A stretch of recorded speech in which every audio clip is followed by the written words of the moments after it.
అందరికీ యేసుక్రీస్తు నామములో శుభాలు. అందరికీ వందనాలండి. అందరికీ వందనాలు. Praise Lord. ఇప్పుడు మాట్లాడిన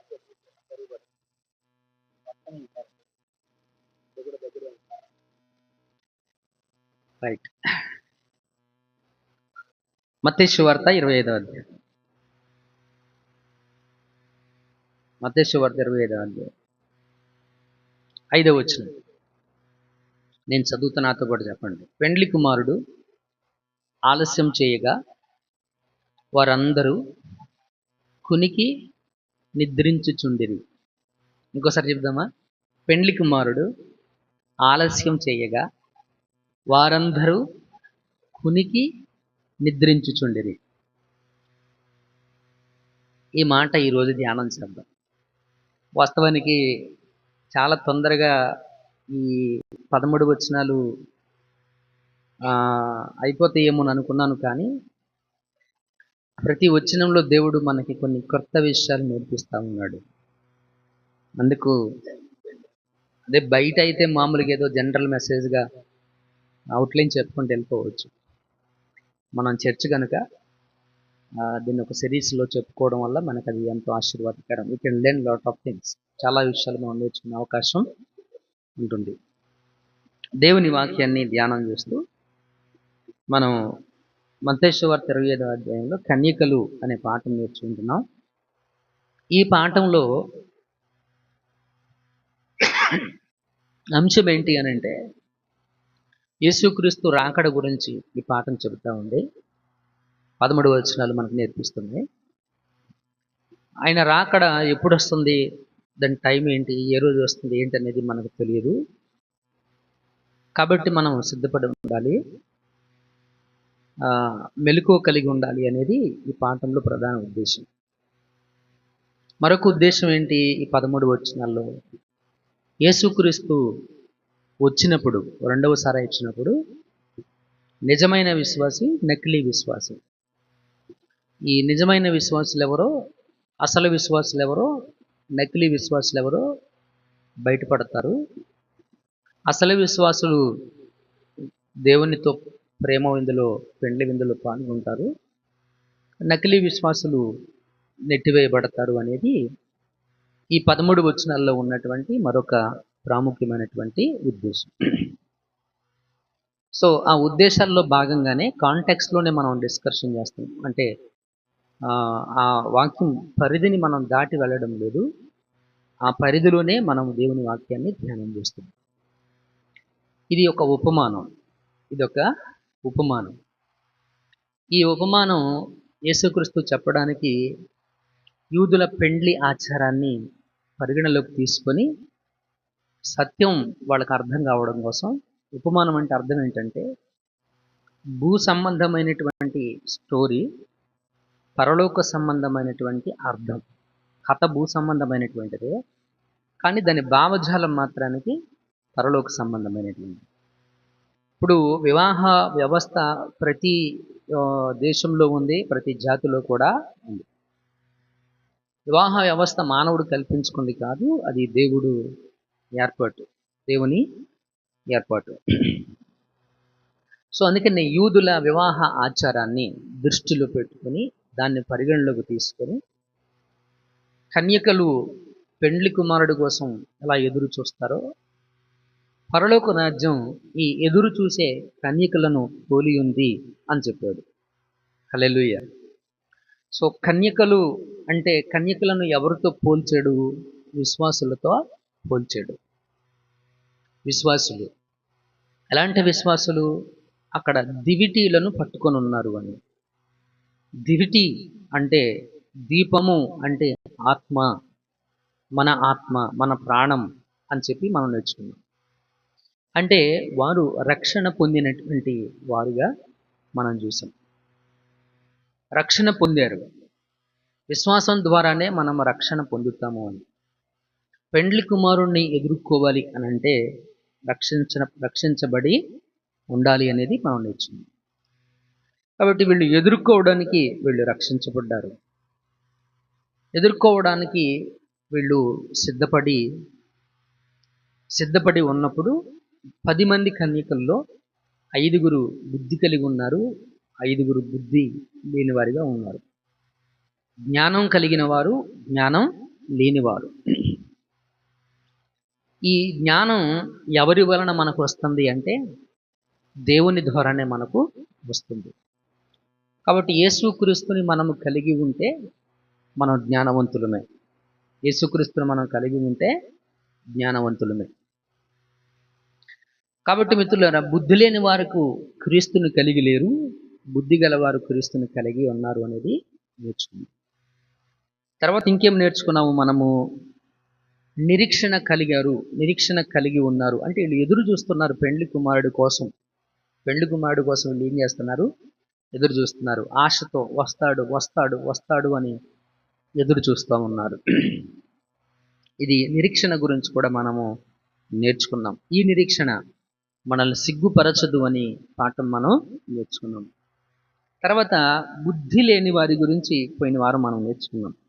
బుద్ధి లేని వారి గురించి బుద్ధి లేని వారి యొక్క లక్షణాలు ఎలాగుంటాయో, వారి యొక్క గుణం ఎలా ఉంటుందో అనేది కూడా మనము నేర్చుకున్నాం. వీళ్ళకి జ్ఞానం లేదు. పెండ్లి కుమారుని ఎదుర్కోవాలని తెలుసు, పెండ్లి కుమారుడు వస్తాడని తెలుసు. కానీ వీళ్ళు దివిటీలు పట్టుకున్నారు, కానీ సిద్ధెలలో నూనె మాత్రం లేదు. అంటే నూనెను పరిశుద్ధాత్మతో దేవుని వాక్యం మనకు తెలుసు. బుద్ధి గలవారు పరిశుద్ధాత్మతో నింపబడి ఉంటే, ఈ బుద్ధి లేని వారు దేవుని ఆత్మచేత నింపబడి లేరు. కాబట్టి ఈ బుద్ధి గల వారికి మూర్ఖుడినైనా గద్దించొచ్చేమో కానీ ఈ బుద్ధి లేని వాళ్ళని మాత్రం మనం ఎంత చెప్పినా వాళ్ళు వినరు. వాళ్ళు బుర్రకి ఎక్కించుకోరు, వాదిస్తారు, ఎదురు తిరుగుతారు. వాళ్ళ ఇష్టం. ఎందుకంటే వాళ్ళకి జ్ఞానం లేదు కాబట్టి. మీరు పనులకి వెళ్తున్నారు, కొంతమందిని మీరు చూసే ఉంటారు. పనులకి వెళ్ళినప్పుడు అక్కడికి వచ్చిన తర్వాత డబ్బులు వెతుక్కుంటారు. చూసారు అలాంటి వాళ్ళని? అక్కడికి వెళ్ళిన తర్వాత ఎత్తుకుంటారు. ముందే అక్కడికి వెళ్ళిన తర్వాత అయ్యో క్యారేజ్ తెచ్చుకుంటే బాగుండు, అవునా కదా? ఇంటికాడ ప్రిపేర్ చేసుకునే వెళ్తారు. కొంచెం జ్ఞానం కలిగిన వాళ్ళు ఎలా ఉంటారు? క్యారేజ్ ప్రిపేర్ చేసుకొని ఏమో ఎలా ఉంటుందో పరిస్థితి, లేట్ అయ్యిద్దో లేకపోతే ఆలస్యం అయ్యిద్దో, తొందరగా అయ్యిద్దో, పట్టుకెళ్తే ఏమైంది అని క్యారేజ్ ముందుగానే పట్టుకెళ్ళే వాళ్ళు ఉంటారు. ఇప్పుడు మీకు అర్థమైందా డిఫరెన్స్? అది చాలా స్పష్టంగా అర్థమైంది. రైట్, అదనమాట పరిస్థితి. కాబట్టి ఈ బుద్ధి లేని వారితో చాలా ప్రమాదం. అలా ఉండకూడదు అని కొన్ని సంఘాలను మనం చూసాం. కొన్ని సంఘాలను మనం ప్రకటన గ్రంథం 3వ అధ్యాయంలో ఉన్న సంఘాలను, వాళ్ళని బ్రతికున్నామన్న పేరు ఉంది కానీ మృతుడవి. బ్రతికున్నామన్న పేరు ఉంది కానీ ఎలా ఉన్నారు? Dead faith. వాళ్ళల్లో ఉన్న విశ్వాసం ఎలాంటి విశ్వాసం అంటే మృతమైన విశ్వాసం. అది మనం నేర్చుకున్నాం. అండ్ దేవుని కృపను బట్టి 4 వచనాలు అక్కడ వరకు అయిపోయినాయి. 5వ వచనాన్ని మనం నేర్చుకుందాం. ఈరోజు 5వ వచనం ద్వారా దేవుడు చాలా విషయాలు మనతో మాట్లాడబోతున్నాడు. 5వ వచనంలో 2 భాగాలు మాట్లాడుతున్నాయి. పెండ్లి కుమారుడు ఆలస్యం చేయగా. పెండ్లి కుమారుడు, వీళ్ళు ఎవరి కోసం వెళ్ళారు? పెండ్లి కుమారుడి కోసం. ఎవరి కోసం ఎదురు చూస్తున్నారు? పెండ్లి కుమారుడి కోసం. వీళ్ళు దివిటీలు ఎవరి కోసం పట్టుకొని ఉన్నారు? పెండ్లి కుమారుడి కోసం. ఇప్పుడు ఆ పెండ్లి కుమారుడు ఏం చేశాడంట? ఆలస్యం చేయగా. 2వ భాగం ఏంటనంటే, ఆలస్యం చేయగా వారందరూ, అంటే ఈ 10 మంది కన్యకలు ఏం చేశారంట? కునికి నిద్రించుండేది. మొదటి భాగం పెండ్లి కుమారుడు ఆలస్యం చేయడం అయితే, 2వ భాగం కునికి నిద్రించడం. వారందరూ కునికి నిద్రించడం. దేవుని చిత్తమైతే ఈ 2 భాగాలను మనము ఈరోజు నేర్చుకునే ప్రయత్నాన్ని మనం చేద్దాం. చూడండి, పెండ్లి కుమారుడు ఆలస్యం చేయగా. పెండ్లి కుమారుడు ఆలస్యం చేయగా. ఆలస్యానికి ప్రతి ఒక్కరికి కారణం ఉంటుంది. ఈరోజు మీరు చర్చికి చాలా ఆలస్యంగా వచ్చారు, ఇన్ని కారణాలు చెప్తారు. వంట అవ్వలేదనో, బట్టలు ఉతకటం అవ్వలేదనో, ఏదో ఒక కారణం మొత్తం మీద చెప్పాలనుకుంటారు, చెప్పేస్తారు. అవునా కదా? సో ఆలస్యానికి కారణం అనేది ఉంటుంది. ఆలస్యానికి కారణం అనేది ఉంటుంది. అసలు ఇది ఆలస్యమా, లేకపోతే ఇంకా ఏదైనా అనేదే మనం తెలుసుకోవాలి. పెండ్లి కుమారుడు ఆలస్యం చేశాడా, లేదా పెండ్లి కుమారుడు ఉద్దేశం ఇంకా ఏదైనా ఉందా అనేది స్పష్టత మనకు కావాలి. ఆ స్పష్టత మనకి ఎక్కడ దొరుకుతుందంటే 2 పేతురు 3వ అధ్యాయం 9వ వచనంలో ఆ స్పష్టత మనకు కనపడుద్ది. చదవండి.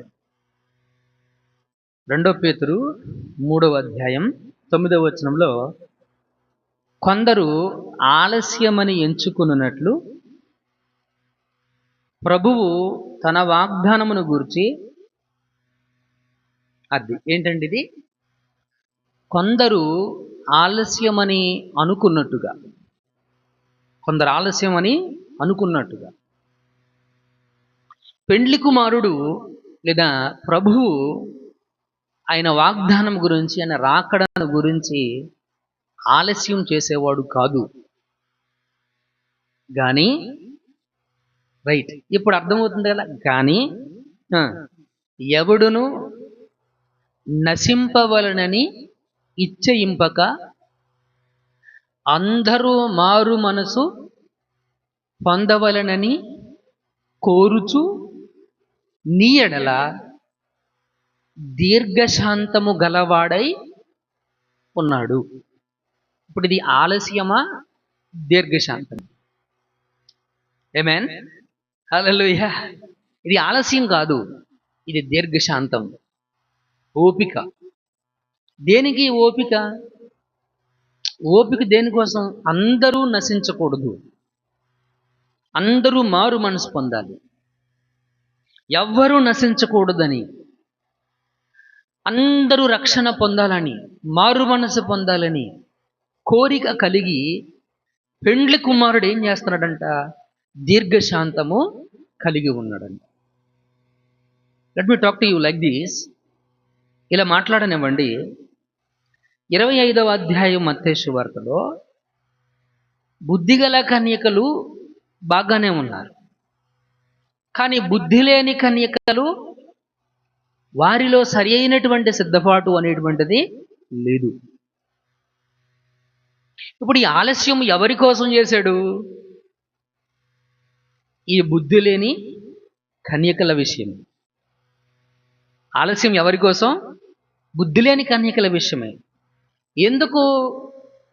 ఎందుకంటే వాళ్ళు మారు మనసు పొంది, వాళ్ళు నశించకుండా, వారు మారు మనసు పొంది వారు మంచి జీవితాన్ని కలిగి ఉండాలి. అందుకని వారి కోసమే ఒక 10 minutes లేకపోతే ఒక హాఫ్ అన్ అవర్ ఆయన దీర్ఘశాంతంగా ఓపిక పెట్టాడు. ఇలా ఓపిక పడితే నాయన, ఇలా కొంతసేపు ఆగి చూద్దాం. ఈ ఆగి చూసినంతలో వీళ్ళు ఒకవేళ వెనక్కి వెళ్ళి సిద్ధులలో నూనె నింపుకొని వస్తారేమో. ఆమేన్, హల్లెలూయా. కాబట్టి దేవుని దీర్ఘశాంతము అనేది దేనికోసం అనంటే మిత్రులరా, దేవుని దీర్ఘశాంతము అనేది రక్షణ పొందని వారికి, అలాగే రక్షణ పొంది పడిపోయిన వారికి, బుద్ధిహీనతలో పడిపోయిన వారికి దేవుడిచ్చే మరొక అవకాశం. దేవుడిచ్చే మరొక అవకాశం. నువ్వు మారడానికి దేవుడు నీకు ఇచ్చే ఒక అవకాశం దేవుడి దీర్ఘశాంతం. కానీ దాన్ని నువ్వు అలా తీసుకోవట్లా. దాన్ని నువ్వు ఎలా తీసుకుంటున్నావు? ఇది తప్పు నాది కాదు, నేను ఆల్రెడీ రక్షించబడి ఉన్నాను, దేవుడు ఆలస్యం చేస్తే నేనేం చేయను అంటే నిందెవరి మీద? కానీ దేవునికి కావలసింది ఏంటి? నీలో సరైన సిద్ధపాటు లేదు. You are not perfectly God prepared. నువ్వు సంపూర్ణంగా సిద్ధపడి లేవు. దట్ ఈస్ వై చర్చికి వచ్చి నిద్రపోతున్నావు. చర్చికి వచ్చి కునికిపోవట్లేదు. ఎందుకు వస్తున్నాయి నీకు అయ్యి? నీ దగ్గర సరైన ప్రిపరేషన్ లేదు. నీకు తెలియదా నువ్వు వెళ్ళేది ప్రార్థన? కానీ నీకు తెలియదా దేవుడు వాక్యం ద్వారా మాట్లాడతాడని? నీ దగ్గర ఆ ప్రిపరేషన్ లేదు. అందుకే దేవుడు దీర్ఘశాంతం కలిగి ఉన్నాడు. ఆయన ఆలస్యం కాదది. ఎందుకని ఇకనైనా నువ్వు జ్ఞానం తెచ్చుకుని మారుతావని.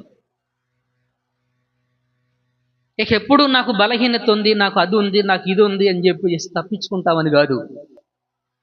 ఎవరికి లేవు బలహీనతలు? బలహీనతలు లేనివాడు ఎవడైనా ఉన్నాడా? హేమంత్కు కూడా ఉన్నాయి బలహీనతలు. అవునా కదా? అందుకే కాలనైట్కి రాలేదు. అవునా? రాధాకృష్ణ కూడా ఉన్నాయి బలహీనతలు.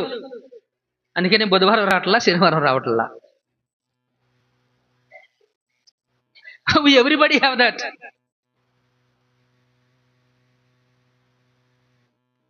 వీటిని సాకుగా పెట్టి తప్పించుకుంటామని కాదు దేవుడు దీర్ఘశాంతం కలిగి ఉంది. అర్థమవుతుందండి? వీటిని సాకుగా చూపించి నువ్వు తప్పించుకొని, దేవునికి తెలుసులే, దేవుడు అర్థం చేసుకుంటాడులే అని నువ్వు దేవుని సన్నిధికి రాకుండా ఎగ్గొడతామని కాదు. దేవుడు దీర్ఘశాంతం కలిగి ఉంది. ఎందుకంట దేవుడు దీర్ఘశాంతం కలిగి ఉంది? నువ్వు మారు మనస్సు పొందుతావని. ఎవడను నశింపవలనని ఇచ్చయించగా, ఆయన కోరిక ఏంటి? నశించకూడదని. నువ్వు నశించకూడదని. మరి ఏమవ్వాలని ఇంకో ఆయన కోరిక ఏంటి? నువ్వు మారు మనసు పొందాలని కోరుచున్నాడు. ఏం కోరుతున్నాడు ఆయన? నువ్వు మారు మనసు పొందాలని కోరుతూ దీర్ఘశాంతం వహించాడు దేవుడు. ఓపిక, నీ గురించి ఆ ఓపిక పట్టి ఉన్నాడు ఆయన. ఆయన రావాలనుకుంటే ఎప్పుడో వచ్చేసేవాడే. ఆయన అనుకుంటే ఆ రోజు అవ్వ ఆదామునే లేకుండా చేసేవాడే. కానీ God's plan is not that. దేవుని ప్రణాళిక, దేవుని ఉద్దేశము అది కాదు. ఎహెజ్కేలు అంటాడు ఈ మాట, దుర్మార్గుడు దుర్మార్గతలో చనిపోవుటను బట్టి నేను సంతోషించు దేవుడను కాదు. దుర్మార్గుడు దుర్మార్గతలో చనిపోవుటను బట్టి సంతోషించే దేవుడను కాదు. మరి ఏంటి ఆయన? దుర్మార్గుడు మార్పు నొంది, ఏమది? మార్పు నొంది బ్రతుకుట వలన నేను సంతోషపడతానని చెప్పాడు ఆయన. హల్లెలూయా. అది మన దేవుని కోరిక. మనమేమో దానిని అలుసుగా తీసుకుంటున్నాం. దాన్ని ఎలా తీసుకుంటున్నాం మనము? అలుసుగాను, లోకువగాను, నిర్లక్ష్యముగాను, బాధ్యత రహితముగాను తీసుకుని మన ఇష్టం వచ్చినట్లు మనం ప్రవర్తిస్తూ ఉంటున్నాం. మనం ఇష్టం వచ్చినట్లు మనము ప్రవర్తిస్తూ ఉంటున్నాం. భయభక్తులు లేక, విశ్వాసం లేక, ప్రార్థనా జీవితం లేక, దేవుని వాక్య జ్ఞానము లేక, సరైన సిద్ధపాటు లేక, వాక్యం చదవం, ప్రార్థన చెయ్యం. ప్రార్థన మందిరంలోనే, నాకు బాగా తెలుసు. Most of you are praying only in the temple church. మీలో చాలా మంది ప్రార్థన చేస్తే ఓన్లీ చర్చ్లోనే, ఇంటి దగ్గర చేయరు. మీలో చాలా మందికి ప్రార్థన చేయడానికి టైం లేదు. ఏం లేదు? టైం లేదు.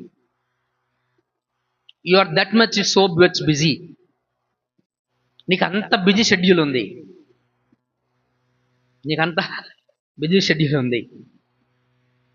కాబట్టి మిత్రులారా, ఇది ఆలస్యము కాదు, ఇది దీర్ఘశాంతం. యెషయా ఏం చెప్పాడు చదవండి మాట గురించి. 30వ అధ్యాయం 18వ వచనం. యెషయా ఏం చెప్పాడు చదువుదాం. యెషయా గ్రంథం 30:18.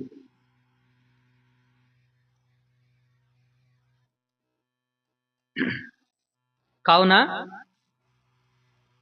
ఏంటది? కావున మీయందు ఏమి చూపించాలని? దయ చూపవలనని దేవుడు ఏం చేస్తున్నాడు? ఆలస్యము చేయుచున్నాడు. మిమ్మును కరుణింపవలనని ఆయన నిలవబడి ఉన్నాడు. యెహోవా న్యాయము తీర్చు దేవుడు. ఆయన నిమిత్తము కనిపెట్టుకొని వారందరూ ధన్యులు.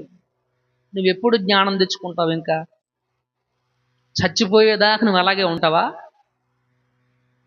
నాకు తెలియక అడుగుతున్నాను ఇవన్నీ. నాకు అర్థం కాక అడుగుతున్నాను, నువ్వు ఇక చచ్చిపోయేదాకా నీ జీవితాన్ని మార్చుకోవా? అలాగే ఉంటావా? నేను ఇంతే అని బిరిగీసుకొని కూర్చుంటావా? కూర్చో, ఎవరికి నష్టం? నేను ఇంతే అని అలాగే ఉంటావా? ఉండు, ఎవరికి నష్టం? Who will lose? వీళ్ళకి నిజంగా జ్ఞానం ఉంటే 5 కన్యకలకు ఏం చేయాలి? ఆలస్యాన్ని అదునుగా తీసుకొని వాళ్ళు వెనక్కి వెళ్ళి ఏం చేయాలి? సిద్ధపడి సిద్ధలలో నూనె పోసుకొని మరలా రావాలి. మరి వీళ్ళు ఏం చేశారు? కునికి. అది ఎవడు మిస్టేకు?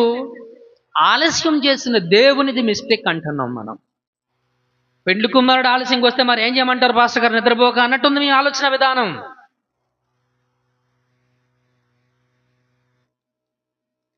అది కాదు మిత్రులారు, అది కాదు. ఆయన ఆలస్యం చేయడానికి, ఆయన దీర్ఘశాంతము కలిగి ఉండటానికి ప్రధాన కారణం నువ్వే. ఎందుకంటే నీ దగ్గర సరైన ప్రిపరేషన్ లేదు. ఇందాక మనం అనుకున్నట్టుగా అక్కడికి వెళ్ళి డబ్బులు వెతుక్కోవడం, అక్కడికి వెళ్ళిన తర్వాత అయ్యో అయ్యో అయ్యో భోజనం తెచ్చుకోలేదని అనుకోవడం, రైట్? ఇలాంటి చేష్టలే దేవుడు నిన్ను ఆత్మీయ జీవితంలో మానుకోమంటున్నాడు. నీ ఆత్మీయ జీవితంలో ఎలాంటి చేష్టలు ఏం చేయమంటున్నాడు ఆయన? మానండి, ఇకనైనా మానండి, సాకులు మానండి. సాకులు చెప్పడం మానేయండి. ఎన్ని రోజులు చెప్తావు? ఎన్ని సంవత్సరాలు చెప్తావు? చెప్పి సిగ్గనిపించడంలా, చెప్పి సిగ్గుగా అనిపించటంలా, అవమానంగా అనిపించటంలా, ఎందుకు అనిపించటంలా అలాగా? అంటే ప్రియమైనటువంటి దేవుని సంగమ గమనించండి, ఆయన మీ యందు దయ చూపించాలని, మీ మీద కరుణ చూపించాలని నిలవబడి ఉన్నాడు అంట. ఆయన జడ్జిమెంట్ చేయాలనుకుంటే నువ్వు తప్పు చేసిన మరుక్షణమే దేవుడు నీకు శిక్ష విధించేవాడు. దేవుడు నీకు, మన న్యాయస్థానాలు ఉన్నాయి కదా, విడాకులు కావాలని కోర్టుకు వెళ్తే నిన్నేం చేస్తారు? మళ్ళీ రమ్మంటారు. 6 నెలలు ఆగమంటారు. తర్వాత మళ్ళీ ఆగమంటారు. వాళ్ళకి తెలియదా వెంటనే జడ్జిమెంట్ ఇవ్వాలని? ఆమేన్. అదే కదా, ఎందుకంత ఓపికగా తీర్పు చేస్తున్నారు వాళ్ళు? అంటే వాళ్ళకి జ్ఞానం లేదనుకుంటా. మన దృష్టిలో వాళ్ళే జ్ఞానవంతులు కాదు. మనం న్యాయస్థానాలను తప్పు పెట్టే స్థాయికి ఎదిగిపోయింది మన పాపం. ఏంటంటే అది న్యాయస్థానాలను తప్పుబట్టే స్థాయికి, దేవుణ్ణి తప్పుబట్టే స్థాయికి మన పాపంలో ఎదిగిపోయి ఉన్నాం మనం. ఇకనైనా మారదాం మనం. దేవుని దీర్ఘశాంతము దేవుడు మనకిచ్చిన మరొక అవకాశం. మనల్ని మనం మార్చుకోవడానికి, మనం మార్పు చెందటానికి దేవుడు మనకిచ్చినటువంటి మరొక అవకాశం. కనీసం ఈ సందేశం ద్వారానైనా మారుదాం. ఈ క్షణమైనా సరే జీవితాన్ని మార్చుకుందాం. ఒకరి మీద ఒకరికి చెడు అభిప్రాయాలు ఉంటే తీసేయండి ప్లీజ్. అట్లా మనసులో ఉంచుకోవద్దు, తీసేయండి. ఇకనైనా మానండి. ఏదో మనసులో పెట్టుకుని ఎదుటి వారితో మాట్లాడొద్దు. గతాన్ని దృష్టిలో పెట్టుకుని ఎదుటివారితో మాట్లాడొద్దు. ఆ క్రమంలో నువ్వు చెడు మాట్లాడుతున్నావు. ఆ క్రమంలో ఏం మాట్లాడుతున్నావు? చెడు మాట్లాడుతున్నావు. వచ్చేవాడిని కూడా రానికుండా ఆపేస్తున్నావు. నువ్వు రావు, వచ్చేవాడు రాని. What kind of spirituality it is? అదేం స్పిరిచువాలిటీ? అదేం ఆత్మీయ జీవితం అసలుకి? ప్రియమైనటువంటి దేవుని సంఘం ఆలోచన చేయండి. ఇక్కడ అది ఆయన ఆలస్యము కాదు, అది ఆయన దీర్ఘశాంతము. అండ్ నెక్స్ట్ రెండవ మాట ఏంటి అని అంటే మిత్రులారా, అక్కడ ఆలస్యము చేయగా పెండ్లి కుమారుడు వారందరూ కునికి నిద్రించింది. ఏం చేస్తున్నారు? ఇది కునికి స్పిరిచువల్ స్లంబర్, అంటే ఆత్మీయ నిర్లక్ష్యం. దీన్ని ఏమంటాం మనము? ఆత్మీయ నిర్లక్ష్యం. దేవుని దీర్ఘశాంతముగా ఉండడం వల్ల మనం ఏం చేస్తున్నాము? ఆత్మీయంగా నిర్లక్ష్యాన్ని కలిగి ఉంటున్నాం. ఏం కలిగి ఉంటున్నాం? నేను మీకు ఒక మంచి ఎగ్జాంపుల్ చెప్తా, వినండి, మీకు అర్థమవుద్ది.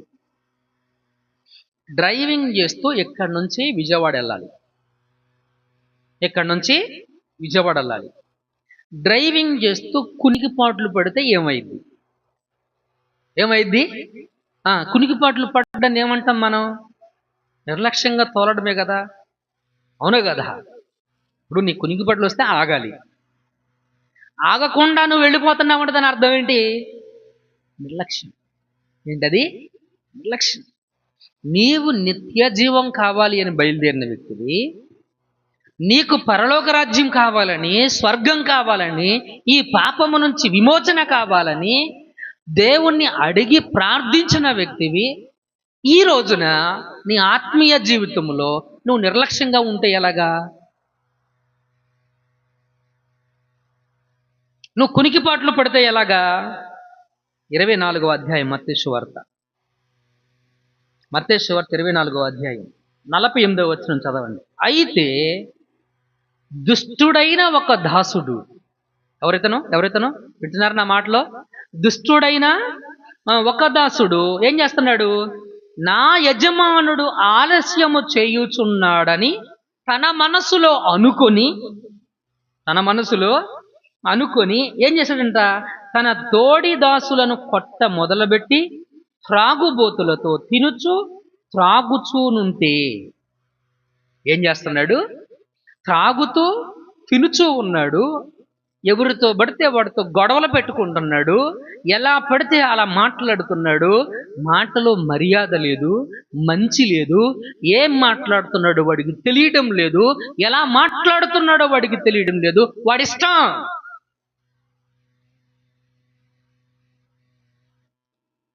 వీడెవడు? దాసుడే, కానీ ఎలాంటి దాసుడు? దుష్టుడైన దాసుడు. వీళ్ళెవరు? 10 మంది కన్యకలు, 5గురు ఎవరు? కన్యకలే. కానీ ఎలాంటి కన్యకలు? బుద్ధి లేని కన్యకలు. కానీ ఎలాంటి కన్యకలు అంటే ఆత్మీయ నిర్లక్ష్యం కలిగినటువంటి కన్యకలు. వీళ్ళు ఆత్మీయ నిర్లక్ష్యం కలిగినటువంటి కన్యకలు. ఆ దేవుడు చూడలేదులే, ఒక అబద్ధమేగా, మనం ఆడితే ఏమవుద్ది? దేవుడు చూడలేదులే, ఆడితే మనం లాగేసుకుందాం. దేవుడు చూడలేదులే, మనం ఎలాగైనా మాట్లాడవచ్చు.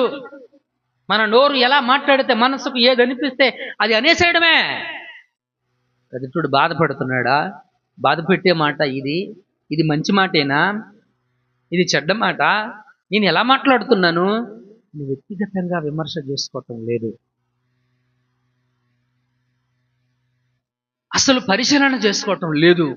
కొని మాట్లాడిన తర్వాత అయినా విమర్శ చేసుకొని నేను తప్పు మాట్లాడానని క్షమించమని అడుగుతున్నామా? అది లేదు. మనం చూడండి, ఉమెన్స్ మీటింగ్ జరిగింది. ఎవరు అన్నేసరి చుట్టుకున్న తినటానికి వస్తున్నారు, ప్రార్థనకు రావట్లేదని. దానివల్ల ఎవరికి నష్టం? సంఘానికి నష్టం. దానివల్ల ఎవరికి నష్టం? నీకే, నువ్వు బాగానే ఉంటావు. తాజడ్డా కోతి మిగతా వాళ్ళని పాడు చేసినట్టు కాదా? ఎవరినైనా ఇన్వైట్ చేస్తే మాత్రానికి ఆ ఇన్వైట్ చేసిన రోజున నోరు అదుపు లేకుండా మాట్లాడుతున్నావు. మ్యాక్సిమం అందరూ అలాగే ఉన్నారు. ప్రేమ లేదు, ప్రేమ చూపించటం లేదు, ఆప్యాయతను చూపించటం లేదు. ఆప్యాయతను ఒక మాట మీకు పరిచయం చేస్తా. కొరింథీయులకు రాసినటువంటి మొదటి పత్రిక 11వ అధ్యాయం తీయండి ఒకసారి.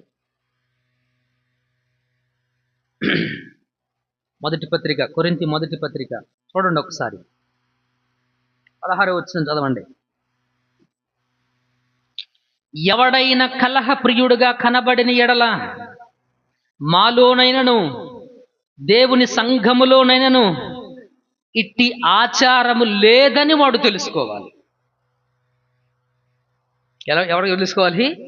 కలహప్రియుడుగా ఎవడైనా కనపడితే ఆ కలహప్రియుడు తెలుసుకోవలసిన విషయం ఏంటంటే, సంఘములో ఇలాంటి ఆచారము లేదు. ఇలాంటి పద్ధతి లేదు.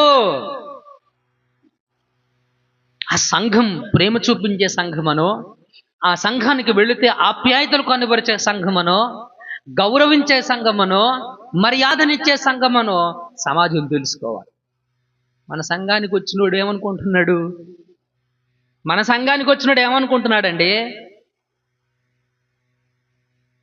ఐ హార్డ్ మెనీ టైమ్స్, నేను చాలాసార్లు విన్నాను చాలా మంది నోట, పాస్టర్ గారు ప్రార్థనలు అయితే చేస్తారు కానీ, పాటలు అయితే పాడతారు కానీ, వాక్యం అయితే వింటారు కానీ, అమ్మో వాళ్ళ మాటలు మనం తట్టుకోలేమండి. ఆ భయంతోనే చాలామంది రావట్లా. ఎప్పుడు మారుతావు నువ్వు? ఇది కాదా ఆత్మీయ కునుకుబాటు? ఇది కాదా ఆత్మీయ కునుకుబాటు? ఎవరికి వారం వ్యక్తిగతంగా పరిశీలన చేసుకోవట్లా, ఎదుటోడిదే తప్పు అంటున్నాం. అక్కిం చెప్పినప్పుడు ప్రతిసారి ఆడిది తప్పు, ఆమెది తప్పు, వాళ్ళు అలాగున్నారు, నువ్వెలాగున్నావు? దేవుడు నీతో మాట్లాడుతున్నాడు, నిన్ను నువ్వు సరి చేసుకో. యూ టాక్ అబౌట్ అదర్స్ తర్వాత, నువ్వు ముందు తర్వాత మిగతా వాళ్ళ గురించి నీకు చేతనైతే మాట్లాడి నీ జీవితాన్ని సరి చేసుకొని మాట్లాడు ముందు. ఇది కదా ఆత్మీయ కునుకుపాటు? ఇది కదా ఆత్మీయ నిర్లక్ష్యం? ఇది కాదా ఆత్మీయ నిర్లక్ష్యం అంటే? కాబట్టి ప్రభునందు మిత్రులరా, అక్కడి దాసుడే కానీ ఏమనుకుంటున్నాడు? ఆలస్యం చేస్తా ఉన్నాడు నా యజమానుడు, కాబట్టి నేను ఎలాగున్నా పర్వాలేదు, ఆయన వచ్చినప్పుడు చూసుకోవచ్చులే. ఆయన వచ్చినప్పుడు రెడీ అయిపోతా టిప్ టాప్గా. ఆయన వచ్చినప్పుడు టిప్ టాప్గా రెడీ అవుతా. సిద్ధపడ్డం అంటే డ్రెస్ వేసుకోవడం అనుకుంటున్నావా? సిద్ధపడ్డం అంటే జాడేసుకోవడం అనుకుంటున్నావా? సిద్ధపడ్డం అంటే ప్యాంటు షర్ట్ వేసుకోవడం అనుకుంటున్నావా? నీ స్పిరిచువల్ లైఫ్ని, నీ ఆత్మీయ జీవితాన్ని కొనసాగించడం. ఆత్మీయ జీవితంలో డోంట్ స్లంబర్. కునికిపాట్లు పడొద్దు మిత్రులరా. చదవండి అపోస్తుల కార్యాల గ్రంథం 20వ అధ్యాయం. అపోస్తుల కార్యాల గ్రంథం 20వ అధ్యాయం 9-10 వచనాలు చదవండి ఒకసారి. అపోస్తుల కార్యాల గ్రంథం 20:9-10. ఎవరండి అతను? ఐతుకు అని ఒక యవనస్తుడు. ఎక్కడ కూర్చున్నాడు అయ్యగారు? కిటికీలో కూర్చొని. సమస్య అదే, కిటికీలో కూర్చొని గడ్డెక్కని చేతులు పెట్టుకొని మీరు అది చేసే మీరు ఆ పనులే చేస్తున్నారు. మీకు నిద్ర రావడానికి కారణం ఏంటి? ఇది దేవుని సన్నిధి అనే భయం కానీ, ఎన్నిసార్లు చెప్పిన భక్తి కానీ, విశ్వాసం కానీ, అసలు సంఘం అంటే ప్రేమ కానీ, గౌరవం కానీ మనసులో లేశమంతైనా లేకపోవడమే. ఎంతది? ఇంత ఉండవసరలా, లేశమంతా. గమనించండి, ఏం చేశాడు అయ్యగారు? కిటికీలో కూర్చొని ఏం చేస్తున్నాడు? ఏమి నిద్రది? ఎక్కడికి వెళ్ళాడు ఇతను వెళ్ళింది ఎక్కడికి? ప్రార్థనకే వెళ్ళింది, అవునా కదా? ఆయనకి తెలియదా ప్రార్థనకి వెళ్ళిన సంగతి? ఆయనకి తెలిసే తెలియదండి? తెలిసే వెళ్ళాడుగా, తెలిసే కదండి వెళ్ళింది అతను. అక్కడ ఏం జరుగుతుందో తెలిసే వెళ్ళాడు కదా. పౌలు ప్రసంగం చేస్తాడని అతనికి తెలుసు కదా. మరి ఇతగాడు చేసే పని ఏంటి? ప్రసంగం వినడానికని వెళ్ళి, ప్రసంగం కోసమని వెళ్ళి, ప్రార్థనకని వెళ్ళి ఏం చేస్తున్నాడు? గాఢ నిద్రపోతున్నాడు. ఏ నిద్ర ఇది అంటే అక్కడ ఏం జరుగుతుందో కూడా తెలియనంత మైకంలోకి వెళ్ళిపోయాడు. అక్కడ ఏం జరుగుతుందో కూడా అర్థం చేసుకున్నంత మైకంలోకి వెళ్ళిపోయాడు. ఏంటి ద రిజల్ట్ ఏంటి అక్కడ? చదవండి.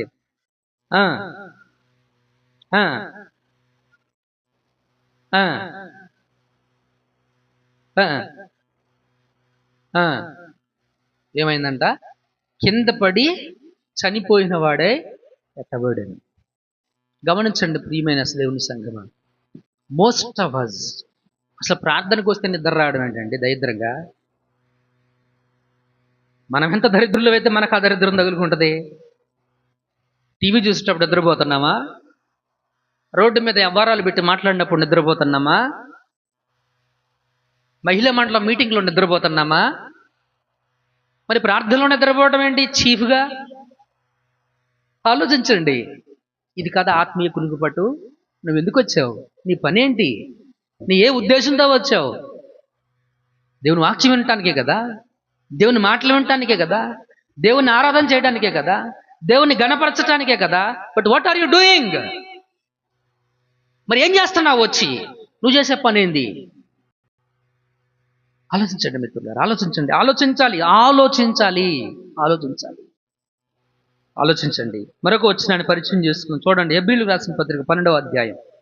హెబ్రీ 12 15 15 నుంచి చదవండి. 15 నుంచి. మీలో ఎవడైనను దేవుని కృపను పొందకుండా తప్పిపోవునేమో అనియు చేదైన వేరు ఏదైనా మొలిచి కలవరపరచుట వలన అనేకులు అపవిత్రులైపోవుదురేమో అనియు ఒక పూట కూటి కొరకు తన జ్యేష్ఠత్వపు హక్కును అమ్మివేసిన ఏశావు వంటి భ్రష్టుడైనను వ్యభిచారి అయినను ఉండునేమో అని జాగ్రత్తగా చూసుకోండి. ప్రార్థనకని వస్తాం, 2 పాటలు పాడంగానే పని ఉందని ఆఫరింగ్ వేసి వెళ్తాం. I don't understand. ఎవడికి కావాలని ఆఫరింగ్? పనికి మళ్ళీ ఆఫరింగ్. నేను ఇలా అన్నందుకు మీరు బాధపడవచ్చు. మీరు బాధపడినా నాకు ఇష్టమే. I'm very happy. ఆయనకు కావలసింది ఆఫరింగ్ కాదు. ఆయనకి జీవితంలో, నీ జీవితంలో నువ్వు ఆయనకి ఇచ్చే ఇంపార్టెన్స్, నీ జీవితంలో నువ్వు ఆయనకి ఇచ్చే ప్రాధాన్యత. నువ్వు ఎందుకు వచ్చావు? ప్రార్థనకు వచ్చావు. నీ పని ఏంటి? వాక్యం విను, పాటలు పాడు, దేవుణ్ణి స్తుతించు, చప్పట్లు కొట్టు, ఉత్సాహంగా ఉండు, సంతోషంగా ఉండు, ఆయనను గణపరచు, ఆయన చేసిన మేలును జ్ఞాపకం చేసుకో, ఆయన అడుగు, ఆయనకి నీకు చేతనైతే ఆయన స్తుతించు, గణపరచు, అన్ని చెయ్యి. ఇది ఆయన సమయం. దాన్ని కూడా దొంగతనం చేస్తాం మనం. నాకు పని ఉంది. ఎవడికి లేవు పనులు? ఎవరికి లేవండి పనులు? ఎవరికి లేవండి పనులు? అందరికీ ఉన్నాయి పనులు. నాకు పని ఉంది ఇవాళ, మరి ఏం చేయను? That's not important. అలా అనుకోకూడదు ఎప్పుడు కూడాను. అనుకోకూడదు. వ్యభిచారి, భ్రష్టుడైనటువంటి ఏశావు చేసింది ఏంటో తెలుసా? దేవుని ఆశీర్వాదాన్ని నిర్లక్ష్యం చేసి, దేనికోసం నిర్లక్ష్యం చేశాడు? ఒక్క పూట కూటి కోసం. దేనికోసం? ఒక్క పూట కూటి కోసం, తిండి కోసం. తిండి గురించి దేన్ని నమ్ముకున్నాడు? జ్యేష్ఠత్వపు హక్కును అమ్మేసుకున్నాడు. ఇలాంటి దేవుడు ఏమన్నాడు? వీడు భ్రష్టుడు. వీడెవడు? భ్రష్టుడు. వీడెవడు? వ్యభిచారి. ఆత్మీయ వ్యభిచారం, ఆత్మీయ భ్రష్టత్వం, ఆత్మీయ నిర్లక్ష్యం. ఇది కాదు ఆత్మీయ నిర్లక్ష్యం. Spiritually you are slumbering. నువ్వు ఆత్మీయంగా చాలా నిర్లక్ష్యంగా ఉన్నావు. ప్రార్థనేగా వెళ్ళొచ్చు. ఏమన్నా పాస్టర్ గారు 4 ముక్కలు చెప్పి ముగించేయండి. ఏంటంట? 4 ముక్కలు చెప్పి ముగించేయాలని. What do you think about God? అసలు అలాంటి వాళ్ళ ఇంటికి వెళ్ళటం పాస్టర్ గారు మాది తప్పు. అలాంటి వాడు ప్రార్థన చేయమని అడిగితే ప్రార్థన చేయడం పాస్టర్ గారు మాది తప్పు. ఎస్, అలాంటి స్పిరిచువాలిటీ లేని వ్యక్తి దగ్గరికి వెళ్ళి దేవుని గురించి చెప్పి అవివేకులు అవ్వడం తప్పు మాదే. అవునా కదా? దేవుడు అంటే గౌరవం కానీ భయభక్తులు కానీ లేని వ్యక్తులతో ఇలాంటి దైవిక సంబంధమైన విషయాలను డిస్కషన్ చేయడం, చెప్పడం తప్పు మాదే. తప్పు ఎవరిది? నాదే. తిండికి ఇంపార్టెన్స్ ఇచ్చేటువంటి వాడు, ప్రార్థనకు కాకోకుండా, దేవునికి కాకోకుండా, దేవుని సన్నిధికి కాకోకుండా తిండికి ఇంపార్టెన్స్ ఇచ్చేటువంటి వాడు మనం. అంతేగా, డబ్బుల కోసమే, కేవలం డబ్బుల కోసమే దేవుని సన్నిధిని నిర్లక్ష్యం చేస్తున్నాం.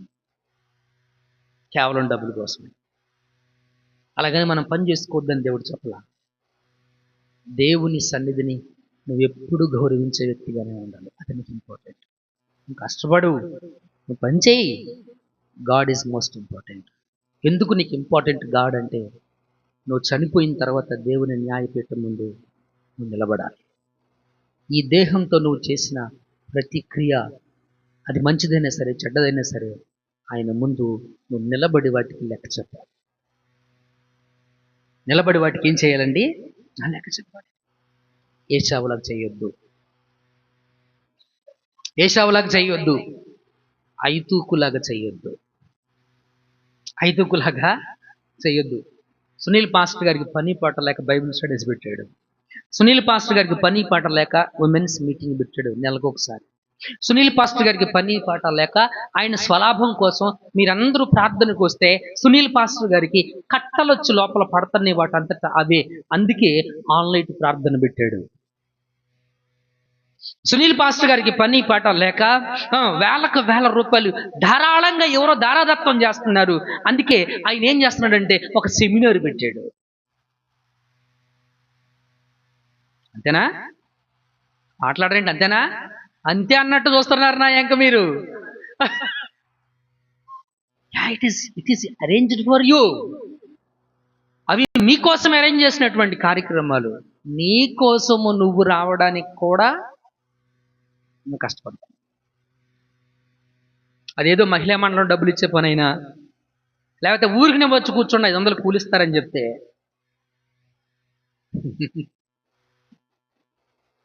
కొంచెం ఆలోచన చేద్దాం. నేను ఇంత కఠినంగా ఎందుకు చెప్తున్నానంటే, మీ మనసులు ఖచ్చితంగా గాయపడాలని. ఖచ్చితంగా గాయపడి ఇకనైనా ఈ రోజైనా ఈ క్షణమైనా సరే ఆలోచిస్తారని ఆలోచించి ఒక మంచి తీర్మానం తీసుకుంటారు. ఇవి నా మాటలు కాదు, ఇవి ఓకే, ఇవి దేవుని మాటలు మిత్రులరా, నా మాటలు కాదు. ఆలోచించి ఒక మంచి నిర్ణయం తీసుకోండి. యవనస్తులైనా సరే మనమైనా సరే. ఇంకొక వచనాన్ని మనం పరిచయం చేసుకుందాం. చూడండి ఒకసారి. ప్రకటన గ్రంథం 2వ అధ్యాయం తీయండి. ప్రకటన గ్రంథం 2వ అధ్యాయం. ప్రకటన గ్రంథం 2వ అధ్యాయం 25-26 వచనాలు. నేను వచ్చు వరకు మీకు కలిగి ఉన్న దానిని గట్టిగా పట్టుకొనుడి. నేను ఆ తండ్రి వలన అధికారం పొందినట్లు జయించుచు అంతము వరకు నా క్రియలు జాగ్రత్తగా చెయ్యువానికి జనుల మీద అధికారము ఇచ్చేదను. అతడు ఇనుప దండముతో వారిని ఏలును, వారు కొమ్మరి వాని పాత్రల వలె పగలగొట్టగలరు. ఏమిటిది? ఆయన వచ్చే వరకు ఎలాగ ఉండాలంట? మీకు కలిగిన దానిని గట్టిగా పట్టుకుని ఉండాలి. ఆయన క్రియలను అని చెప్పాడు. ఆయన క్రియలను జాగ్రత్తగా చెయ్యాలని. ఎలా చేయాలండి? అది జాగ్రత్తగా చేయాలి. పుట్నోట్లో ఆరా వేసింది, నాకు కొంచెం డిఫికల్ట్గా ఉంది చూడడం. 6 5 గైకొనువానికి. ఏంటది? ఆయన క్రియలను గైకొనువానికి. ఆయన క్రియలను గైకొనాలి, జాగ్రత్తగా ఉండాలి. ఆయన ఆలస్యం చేసాడని నువ్వు నిద్రపోవటం కాదు. ఆయన ఆలస్యం చేశాడని నువ్వు నిద్రపోవటం కాదు. విజయవాడ ఇంకా చాలా దూరం ఉందిగా, ఇంకా 100 కిలోమీటర్లు ఉంది అని నువ్వు ఇక్కడ నిద్రపోయి అనుకో, డ్రైవింగ్ చేసుకుంటా జంక్షన్ దాటే లోపలనే ఆ కొలువులోకి వెళ్ళిపోతావు. జంక్షన్ దాటే లోపలనే ఆ కొలువులోకి వెళ్ళిపోతావు. ఆ జంక్షన్కి ఎంట్రన్స్లో ఒక పెద్ద టర్నింగ్ ఒకటి ఉంది. ఓకే, పైనుంచి ఫ్లైఓవర్ మీదకి వెళ్తుంది టర్నింగ్లో. కాబట్టి చిన్నగా వెళ్తాం అనమాట అటు పక్కకి. ఫ్లైఓవర్ మీద నుంచి వెళ్ళకోకుండా కింద నుంచి వెళ్తాం అనమాట. అప్పుడు డైరెక్ట్గా వెళ్ళిపోతా. అది కాదు మిత్రులరా, నువ్వు నిర్లక్ష్యంగా ఉండొద్దు. దేవుడు నీ పట్ల జాలి చూపించాలని, కరుణ చూపించాలని, నువ్వు మారు మనసు పొందాలని, నీలో సరైన సిద్ధపాటు ఉండాలని ఆయన దీర్ఘశాంతం వహించాడే. కానీ ఆయన చేసేది ఆలస్యం కాదు. నీవు నీ ఆత్మీయ జీవితంలో కొన్నిపాట్లు పడొద్దు, ఐతుకు వలె ఉండొద్దు. అలాగని ఏశావులా కూడా ఉండొద్దు. తిండి కోసం, డబ్బుల కోసం దేవుడు నీకు ఇచ్చే ఆశీర్వాదాన్ని నువ్వు కోల్పోవద్దు. డబ్బులైనా నష్టపో, ఇబ్బంది ఏమీ లేదు. God will give you. ఖచ్చితంగా హీ విల్ బ్లెస్ యూ. నీకంత సబ్మిషన్ ఉంటే, నీకంత విశ్వాసం ఉంటే. ఇంకొక వచనం చదవండి, ఇంకొక వచనం. ప్రకటన గ్రంథం 2వ అధ్యాయం 6వ వచనం చదవండి ఒకసారి. 6వ వచనం ఏం చెప్పిందో చదవండి. అయితే ఈ ఒకటి నీలో ఉంది, నికోలాయితుల క్రియలు నువ్వు ద్వేషించుచున్నావు, నేను కూడా వీటిని ద్వేషించుచున్నాను. ఏంటంటే ఇది నికోలాయితులు అంటే నికోలాస్ అనే పదం నుంచి వచ్చిందనమాట. ఇది ఈ నికోలాయితుల యొక్క బోధ ఏంటనంటే, నువ్వు ఎలా జీవించినా పర్వాలేదు, విగ్రహారాధన చేసినా పర్వాలేదు, విగ్రహాలకు మొక్కినా పర్వాలేదు, విగ్రహాలకు పెట్టింది తిన్నా పర్వాలేదు, తప్పు చేసినా పర్వాలేదు, వ్యభిచారం చేసినా పర్వాలేదు, ప్రార్థనకెళ్ళు, ప్రార్థన చెయ్యి, పాటలు పాడు, వాక్యం విను, ఎదుటిని మోసం చేసినా పర్వాలేదు, నువ్వు ఏం చేసినా పర్వాలేదు, ఈ లోకంలో ఉన్న వాటిని అన్నిటినీ అనుభవించు, అయినా సరే నువ్వు ప్రార్థనకెళ్ళు, ప్రార్థన చెయ్యి, వాక్యం చదువు. ఇది నికోలాయితుల బోధ. ఇది నికోలాయితుల ఆ బోధను ఈ సంఘం ఏం చేసిందంట, ద్వేషించుచుంది. ఇది ఆత్మీయంగా మెలకువగా ఉండడం అంటే. ఆమేన్, హల్లెలూయా. నువ్వు చేయగలుగుతున్నావా పని? సంఘమా, అబౌండెంట్ లైఫ్ చర్చ్ మన పేరు బాగుంది, చాలా అద్భుతంగా సౌండింగ్ బాగుంది. అబౌండెంట్ లైఫ్ చర్చ్, సమృద్ధి జీవం. నువ్వు చేయగలుగుతున్నావా పని? నీకు బైబిల్ స్టడీస్ ఎందుకు పెట్టింది? ఒక సెమినార్ నీ కోసం ఎందుకు పెట్టింది? సెమినార్స్ అనేటువంటివి వాస్తవంగా ఎవరికి పెడతారు? పాస్టర్స్కి పెడతారు.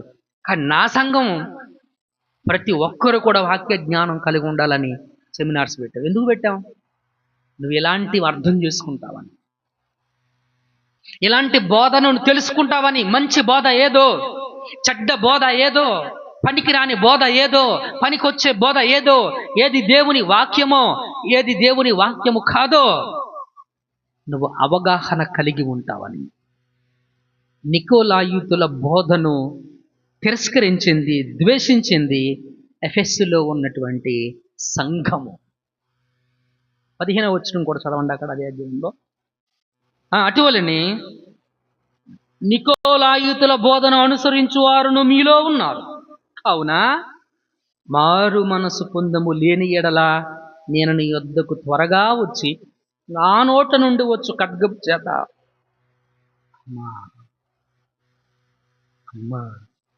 నరవాక్యం కిందది. నికోలాయితుల బోధను అనుసరించేవారు మీలో కొంతమంది ఉన్నారు. వాళ్ళని ఏమంటున్నాడు దేవుడు? మారు మనసు ప్లీజ్ విడిచేయండి ఆ చిల్లంగితనాన్ని, ఆ తాయిత్తులు నమ్మడం, ఆ మూఢ విశ్వాసాల ఈశాన్యాన్ని నమ్మడం. నేను ఏమని చెప్పాలి, నాకు దానికి సంబంధించిన మాటలు రావటం లేదు. ఆ మూఢ విశ్వాసాలు నమ్మడం, ఆచారాలను నమ్మడం మానేయండి, విడిచిపెట్టండి. వాటిని విడిచిపెట్టండి, ప్రభువుని నమ్మండి, దేవుని నమ్మండి. పొద్దున్న నేర్చుకున్నట్టుగా ఆయన ఆధీనంలో ఉండండి. He will lead. ఆయన నిన్ను నడిపిస్తాడు, నువ్వేం చేయాలో చెప్తాడు, ఎలా చేయాలో చెప్తాడు. ఆయన ఆధీనంలోకి రా, ఆయన అధికారం కిందకు రా, ఆయన్ని ఒప్పుకో, ఆయన అంగీకరించు, ఆయన స్వీకరించు. He will help you to live. నువ్వు ఎలా జీవించాలో ఆయన నేర్పుతాడు, నువ్వు ఎలా జీవించాలో ఆయన నేర్పుతాడు.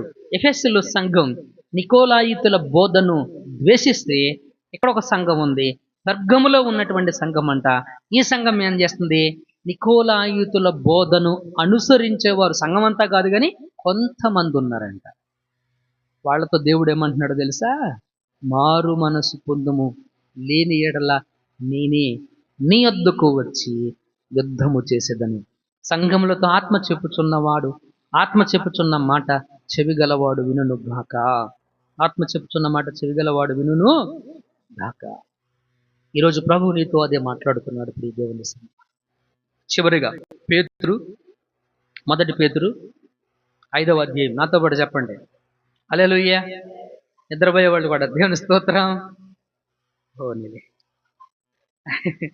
5వ అధ్యాయం 8వ వచనాన్ని నేను చెప్తా, నాతో పాటు మీరు కూడా చెప్పండి మిత్రులారా. నిబ్బరమైన బుద్ధి గలవారై మెలకువగా ఉండుడి. నిబ్బరమైన బుద్ధి గలవారై మెలకువగా ఉండుడి. మీ విరోధి అయిన అపవాది గర్జించు సింహము వలె ఎవరిని మృంగుదునా అని వెదుకుచున్నాడు. ఆమేన్. హల్లెలూయా.